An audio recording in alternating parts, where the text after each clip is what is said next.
பணம் பணக்காரர்களிடம் குட்டி போடுகிறது, ஏழைகளிடம் வட்டி போடுகிறது என்பர். இதன் அர்த்தம் புரியாமல் இதை பலரும் கூறுகின்றனர். ஆழ்ந்து யோசித்தால் மட்டுமே இதில் உள்ள அர்த்தம் புரியும்.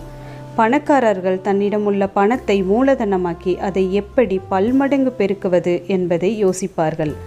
ஓர் ஏழை தன்னிடம் பணம் சேர்ந்தால் என்ன பொருள் வாங்குவது என்றே சிந்திப்பான். பணக்காரன் அனாவசியமாக பணத்தை செலவு செய்வதில்லை. அதை எதில் முதலீடு செய்தால் நல்லது என்பதை ஆராய்வான். ஏழை எப்பொழுதும் ஏழையாக இருப்பது பணம் கையில் வருவதற்கு முன்பே செலவுகளை கணக்கிட்டு வைத்திருப்பதுதான். ஏழை எப்பொழுது சேமித்து முதலீடு செய்கிறானோ அப்பொழுது முன்னேற ஆரம்பிக்கிறான் என்று அர்த்தம்.